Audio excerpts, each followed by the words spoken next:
Step into a world where culture speaks beyond words, bridging hearts and minds.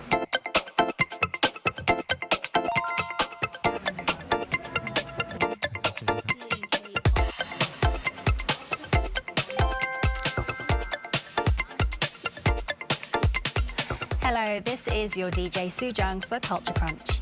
Crunch on a new flavour of K-culture with me every day.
안녕하세요. Riding on the Korean wave.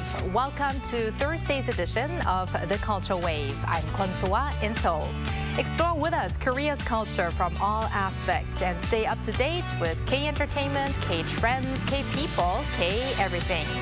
Today, we're joined by our co-host, Bella Kim. Hello, Bella. Hi, Soa, and hello to everyone joining us today at The Culture Wave. I'm Bella, and today we have some K-entertainment stories filled with energy. So stay tuned for that coming up shortly. And Bella, of course, is full of energy as always. Yes. Now, before we begin, though, I want to ask you a question. Bella, do you like to knit?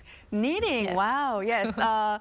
Knitting, yes. I used to knit a lot when I was a student. Not too much these days, but I do remember I used to always, start knitting because I want, scarf or a hat.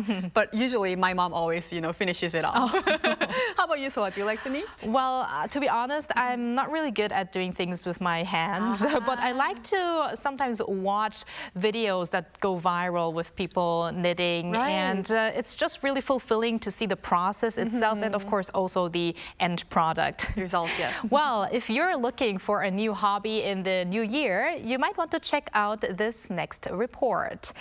Knitting and crocheting became a popular at-home hobby during the COVID-19 pandemic, and they remain popular as people in their 20s and 30s prioritize cost-effective spending and personal customization. Ian-jin has the story. With a ball of yarn and a crochet needle, even a beginner can easily make a small bag in just 2 hours. The number of views on this detailed instructional video is almost 2 million. Knitting and crocheting became hobbies of interest during the COVID-19 pandemic when many were forced to stay at home. But their popularity remains strong. It's not a hobby that negatively affects your health, so it really is for everyone. It doesn't need electricity or much space, so it's also very mobile. It's easy to teach anyone with just some needles.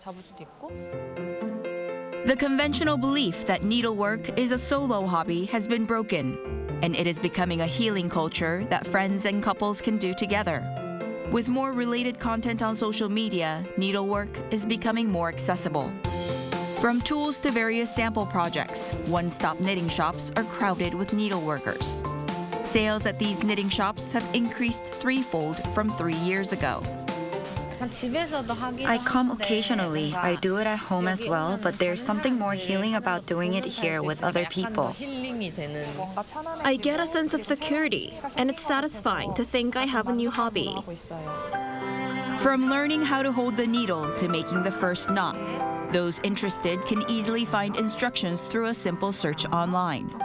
Like meal kits, there are packaged kits that contain yarn, needles, and design patterns, which makes it possible for it to be a self-taught hobby.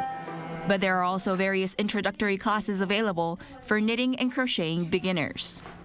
The knotting and unknotting can sometimes get frustrating, but thinking of gifting it to friends or family quickly makes it enjoyable. The variety of items that are being knitted has expanded, from hair ties and keychains to cardigans and full outfits. This is in line with the recent growing trend of taking the time to create more unique, individualized items. I think people have started to put more values on things they cannot just purchase. As more people look to invest their time to find joy, there has been a boost in knitting among young people, making it spread faster. A rise in alternative consumption culture has also been observed, as the younger generation who used to be busy adapting to trends are finding their own ways to survive an era of high consumer prices. 이은진, Arirang News.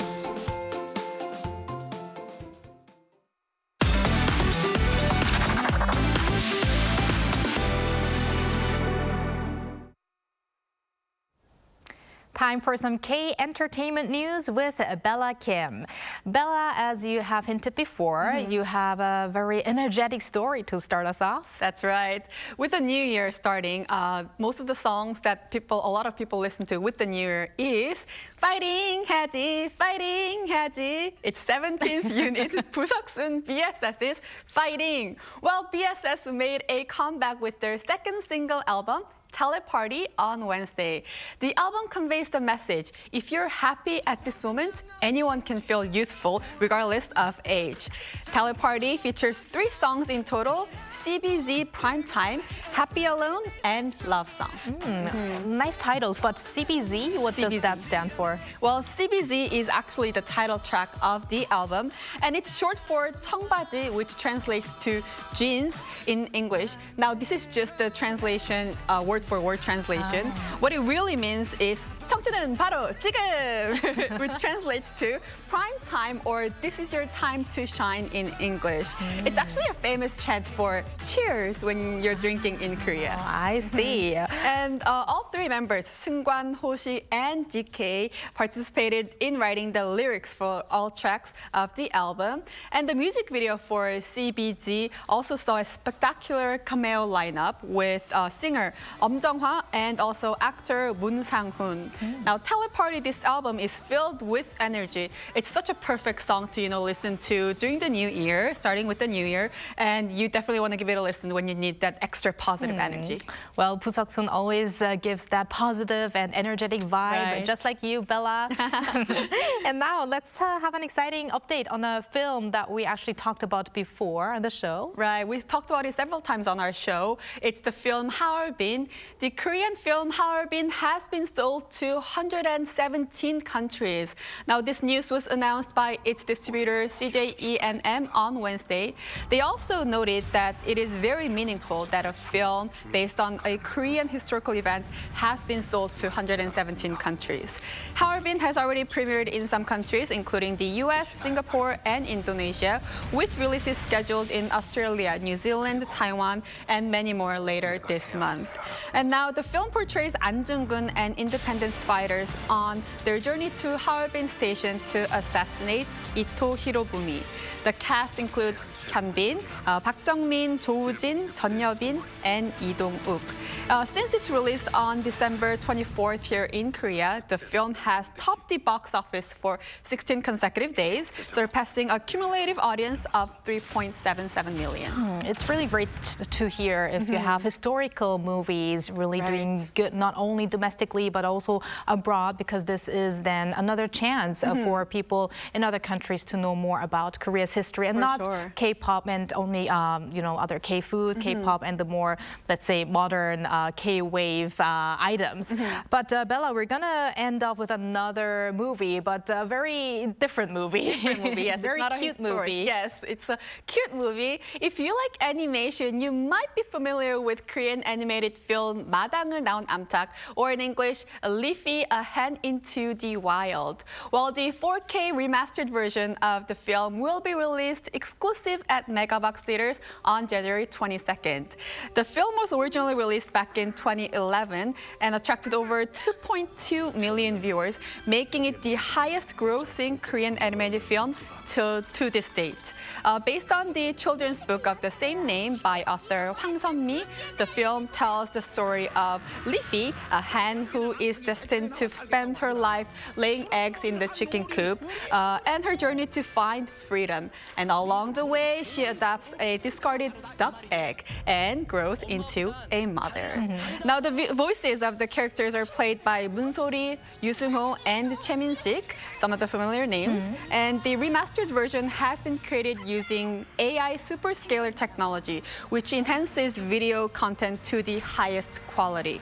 It's a really great film for all ages to watch, so definitely check it out when you have the time. Right, for many generations. And let's see whether the movie can attract even more viewers than I think 14 years ago. Yes, 2011. Right? All right, thank you very much, Bella, for those updates. My pleasure. And now time to check out other culture-related news with our AI anchor, Ari. Welcome to the Culture Wave AI News. Let's get started with today's top story.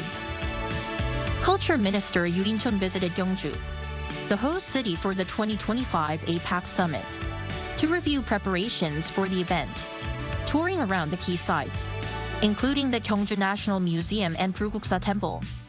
He promised thorough preparations to ensure world leaders and CEOs experience the true value of Korean culture, pointing out that Gyeongju was chosen as the host city for its rich cultural heritage and historical significance. Minister Yoo noted that the summit would be a prime opportunity to showcase how K-culture has been carefully nurtured and developed over time. The ministry plans to support a range of cultural events in Gyeongju throughout the year, featuring various K-content, arts, and performances. The National Museum of Korea will host a special exhibition this June to mark the 20th anniversary of its relocation to Yongsan. The exhibition will focus on early Joseon-era art, showcasing over 250 artifacts from the 200-year period between the founding of the Joseon dynasty and the Imjin War. Highlights include the portrait of King Taejo Iseonggae and Choil Seongwando, a wall painting of the rising sun from Gyeonggak Hall in Changdeokgung Palace. The exhibition will run through the end of August. This weekend at the Sejong Center for the Performing Arts in Seoul, renowned Korean ballet dancers at prestigious international ballet companies will come together for the Global Ballet Star Gala. Performers include those from the Dutch National Ballet and Russia's Mariinsky Ballet. During a press conference earlier this week, artistic directors from leading global ballet companies commended Korean dancers for their exceptional training and remarkable performance abilities, highlighting their skill in mastering diverse repertoires. That's all for now. Stay tuned for more cultural updates and engaging discussions coming your way.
The Seokguram Grotto and Bulguksa Temple in Gyeongju, the Jongmyo Shrine and Changdeokgung Palace in Seoul, and Hwasong Fortress in Suwon. These are just a few of 16 South Korean UNESCO World Heritage Sites. For today's Hallyu People, we meet with a Hallyu fan from Indonesia who is spreading word about Korea's heritage. We are now joined by Global National Heritage Ambassador as well as language tutor and interpreter Mutiara Hairani. Hello, Mutiara. Hi, Hello. Mutiara. Okay, nice to meet you. Nice to meet you. Okay, so my name is Mutiara Hairani, but you can call me Tiara. Okay, Tiara. And I came here 4 years ago from Indonesia to Korea. Oh, great. So, Tiara, I call you Tiara then. Yeah, please. First of all, we want to congratulate you for having been recognized, as a Global National Heritage Ambassador by VANK, which is the Voluntary Agency Network of Korea. So first of all, how do you feel about it? Well, I'm so happy about it, of course, because so this Global Ambassador title, actually, it's really make me like, oh, what should I do? Something like that, but I'm doing my best because I like history also, so it's like really like same with my things, like I like. So when I got the title as ambassador, I really feel happy.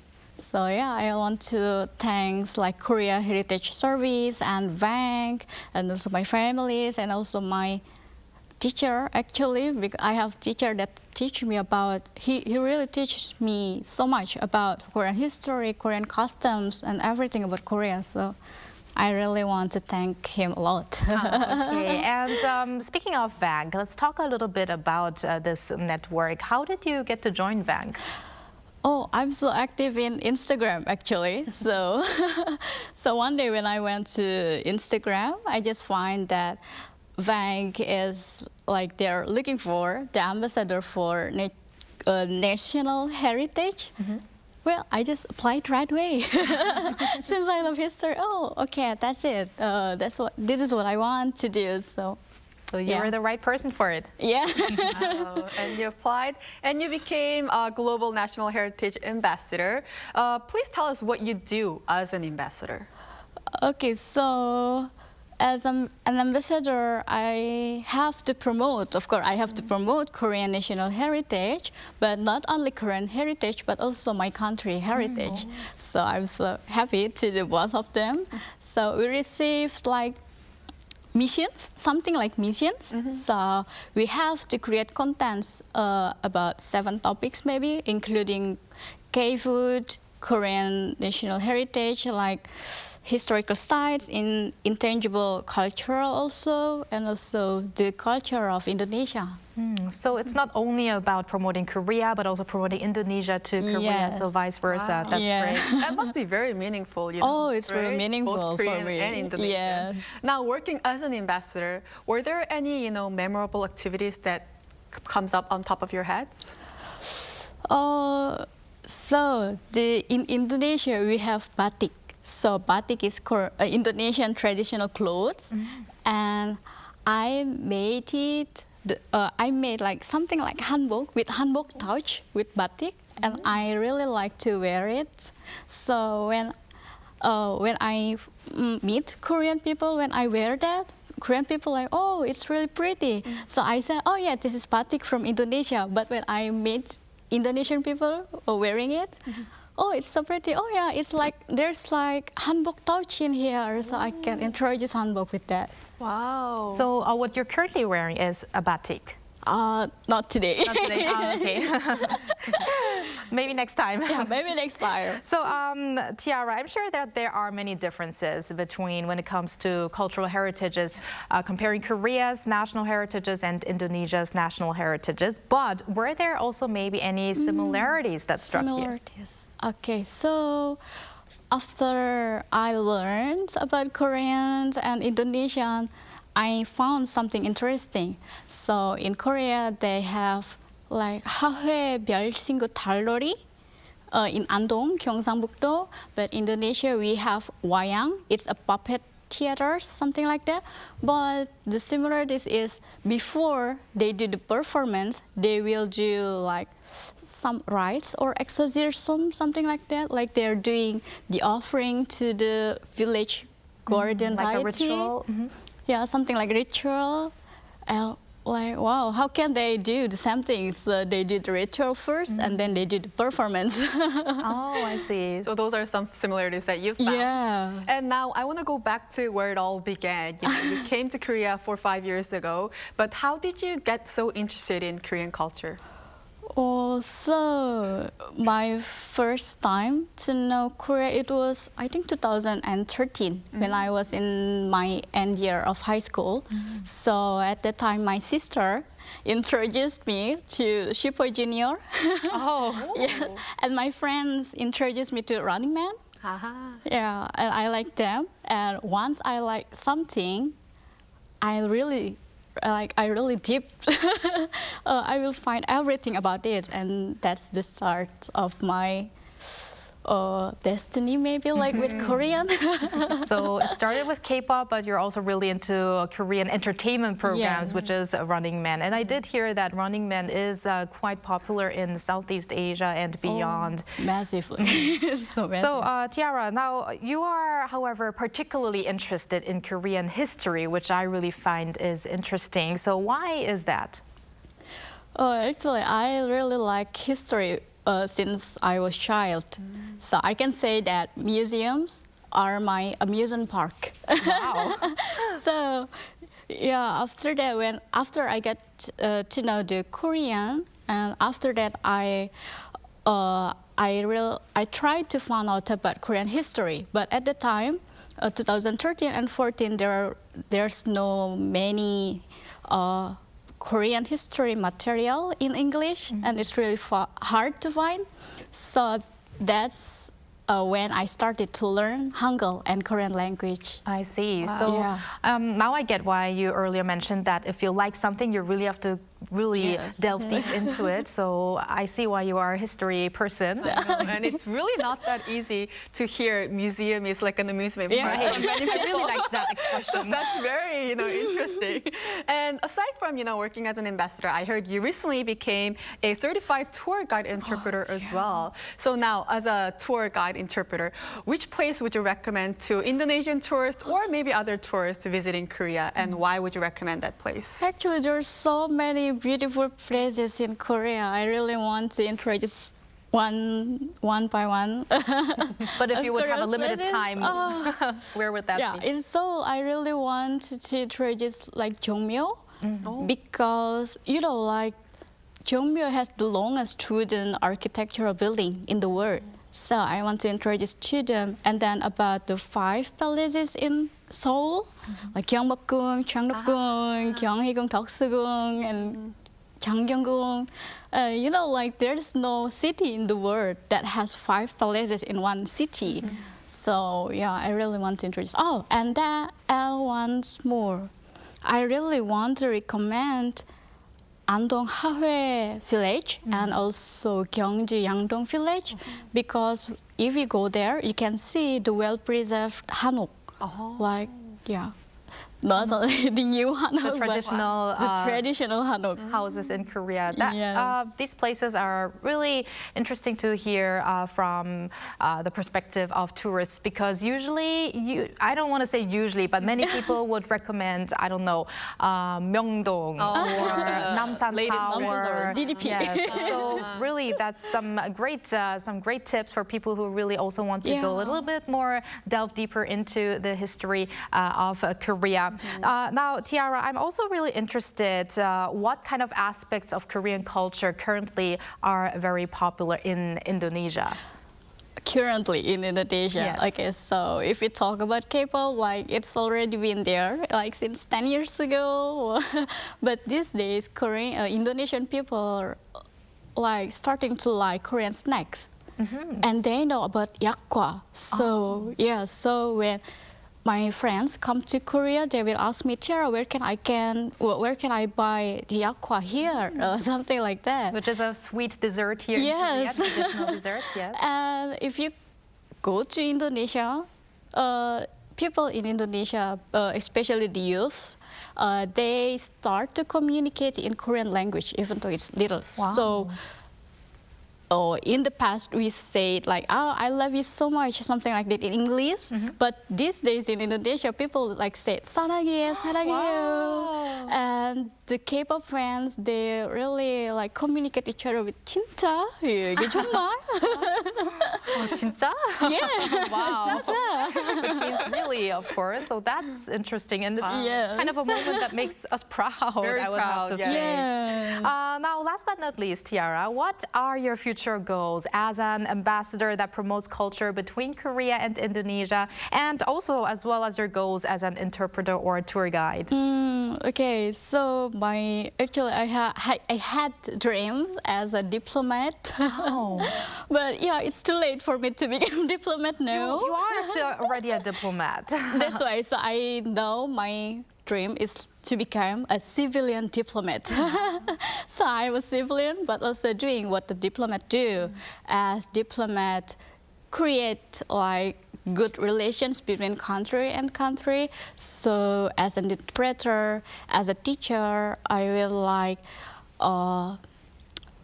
I want to like, what I have to say, like, I want to make a good image about Korea and Indonesia, because when I'm in front of Korean people, I'm the face of Indonesia. And when I face Indonesian people, as someone living in Korea, I'm become the face of Korea. So yeah, I want to keep these good relations between Korea and Indonesia. You already sound like a diplomat. Oh, thank Tiara. you.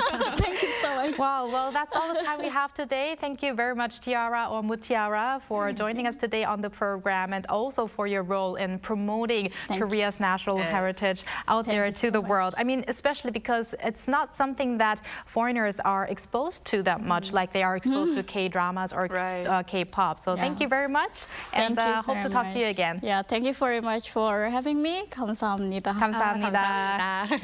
And 감사합니다. Thank you, Bella, to you. And we will see you actually again tomorrow on Friday. Yes, I'll see you back tomorrow. And thank you for spending the past half an hour with us on the Culture Wave. And hope you join us again on Friday at 2 p.m. Korea time, and maybe one day here in Korea. Thanks for watching.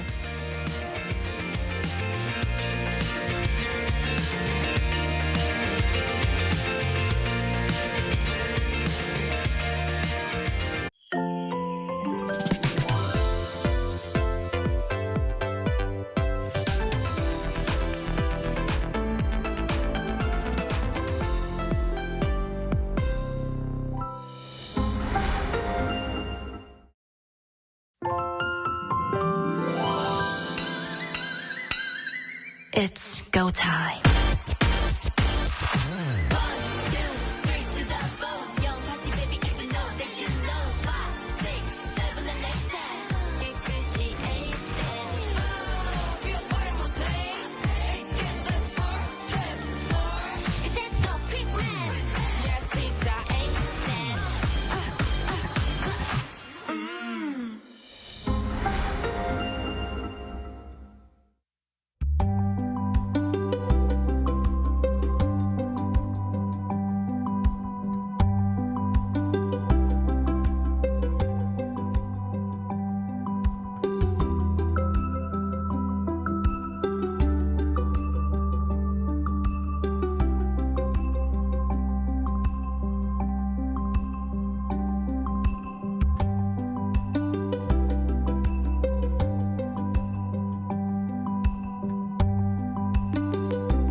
Everybody wanna walk like me, wanna talk like me, but it's chalk and cheese, y'all.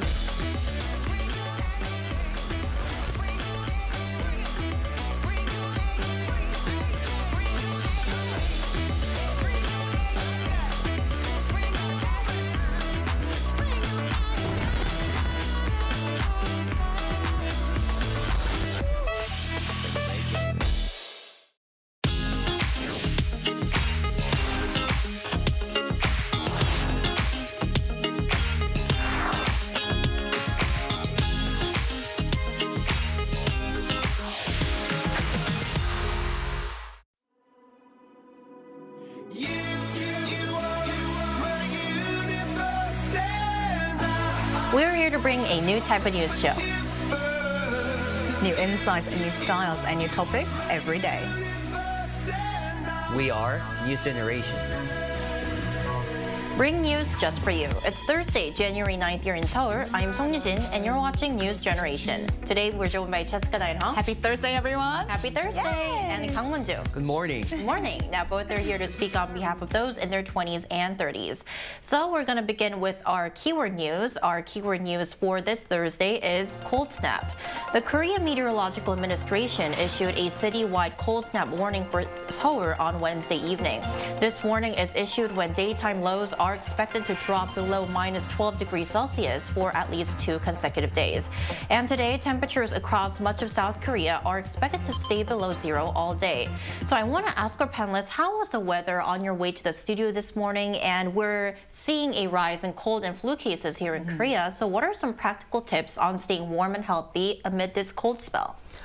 Yeah, I was freezing on my way to the studio today. My friends call me 얼죽코 because what does that mean? I always wear coats instead of wearing the padded jackets. No matter how freezing the weather. No matter how freezing it is. But this winter, including today, is so cold, right? So I just threw out my principle of 얼죽코. I wore a padded jacket today. But anyways, I think the best way to stay warm is wearing as many layers as possible under padded jackets, like sweaters, cardigans, zip-ups, hoodies, anything you have, just wear it.